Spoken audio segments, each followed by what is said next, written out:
नमस्कार दोस्तों, आप सभी का मेरे इस YouTube चैनल में स्वागत है।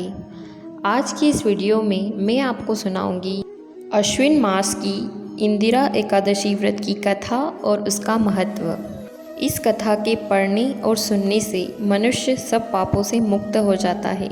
तो चलिए कथा प्रारंभ करते हैं। युधिष्ठिर ने पूछा, मधुसूदन, कृपा करके मुझे यह बतलाइए कि अश्विन के कृष्ण पक्ष में कौन सी एकादशी होती है। भगवान श्री कृष्ण बोले, राजन, अश्विन कृष्ण पक्ष में इंदिरा नाम की एकादशी होती है। उसके व्रत के प्रभाव से बड़े बड़े पापों का नाश हो जाता है। नीच योनि में पड़े हुए पितरों को भी यह एकादशी सद्गति देने वाली है। राजन, पूर्व काल की बात है। सत्य युग में इंद्रसेन नाम से विख्यात राजकुमार थे, जो अब माहिष्मतीपुरी के राजा होकर धर्मपूर्वक प्रजा का पालन करते थे। उनका यश सब ओर फैल चुका था। राजा इंद्रसेन भगवान विष्णु की भक्ति में तत्पर हो गोविंद के मोक्षदायक नामों का जप करते हुए समय व्यतीत करते थे और विधि पूर्वक अध्यात्म तत्व के चिंतन में संलग्न रहते थे। एक दिन राजा राजसभा में सुखपूर्वक बैठे हुए थे। इतने में ही देव ऋषि नारद जी आकाश से उतरकर वहां आ पहुँचे। उन्हें आया देख राजा हाथ जोड़कर खड़े हो गए और विधि पूर्वक पूजन करके उन्हें आसन पर बिठाया। इसके बाद वे इस प्रकार बोले, मुनि श्रेष्ठ, आपकी कृपा से मेरी सर्वथा कुशल है। आज आपके दर्शन से मेरी संपूर्ण यज्ञ क्रियाएं सफल हो गई। देवर्षि, अपने आगमन का कारण बताकर मुझ पर कृपा करें। नारद जी ने कहा, नृपश्रेष्ठ, सुनो, मेरी बात तुम्हें आश्चर्य में डालने वाली है। मैं ब्रह्मलोक से यमलोक में आया था। वहाँ एक श्रेष्ठ आसन पर बैठा और यमराज ने मेरी भक्तिपूर्वक पूजा की। उस समय यमराज की सभा में मैंने तुम्हारे पिता को भी देखा था। वे व्रत भंग के दोष से वहाँ आए थे। राजन, उन्होंने तुमसे कहने के लिए एक संदेश दिया है, उसे सुनो। उन्होंने कहा, हे बेटा, मुझे इंदिरा के व्रत का पुण्य देकर स्वर्ग में भेजो। उनका यह संदेश लेकर मैं तुम्हारे पास आया हूँ। राजन, अपने पिता को स्वर्ग लोक की प्राप्ति कराने के लिए इंदिरा का व्रत करो। राजा ने पूछा, भगवन, कृपा करके इंदिरा का व्रत बताइए।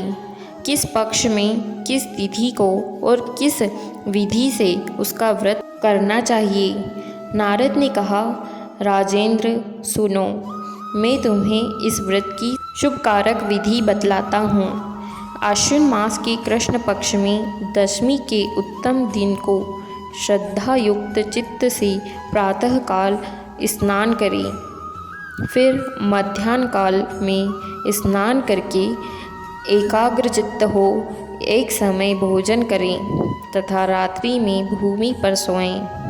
रात्रि के अंत में निर्मल प्रभात होने पर एकादशी के दिन दातुन करके मुँह धोएं। इसके बाद भक्ति भाव से निम्नांकित मंत्र पढ़ते हुए उपवास का नियम ग्रहण करें। अघ स्थित्वा निराहारः सर्वभोग विवर्जितः सोभोक्षेय पुंडरीकाक्ष शरणं मे भवाच्युत। कमल नयन भगवान नारायण, आज मैं सब भोगों से अलग हो निराहार रहकर कल भोजन करूँगा, अतः आप मुझे शरण दें। इस प्रकार नियम करके मध्याह्न काल में पितरों की प्रसन्नता के लिए सालग्राम शिला के सन्मुख विधि पूर्वक श्राद्ध करें तथा दक्षिणा से ब्राह्मणों का सत्कार करके उन्हें भोजन करावें। पितरों को दिए हुए अन्नमय पिंड को सूंघकर विद्वान पुरुष गाय को खिला दें। फिर धूप और गंध आदि से भगवान ऋषिकेश का पूजन करके रात्रि में उनके समीप जागरण करें। तत्पश्चात सवेरा होने पर द्वादशी के दिन पुनः भक्तिपूर्वक श्री हरि की पूजा करें। उसके बाद ब्राह्मणों को भोजन कराकर भाई बंधु नाती और पुत्र आदि के साथ स्वयं मौन होकर भोजन करें।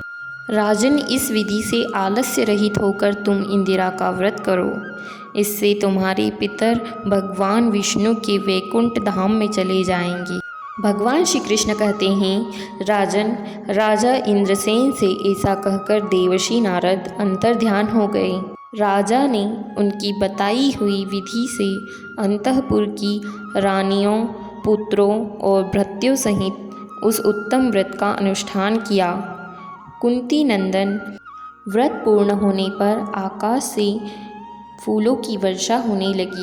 इंद्रसेन के पिता गरुड़ पर आरूढ़ होकर श्री विष्णु धाम को चले गए और राजश्री इंद्रसेन भी अकंटक राज्य का उपभोग करके अपने पुत्र को राज्य पर बिठाकर स्वयं स्वर्गलोक को गए।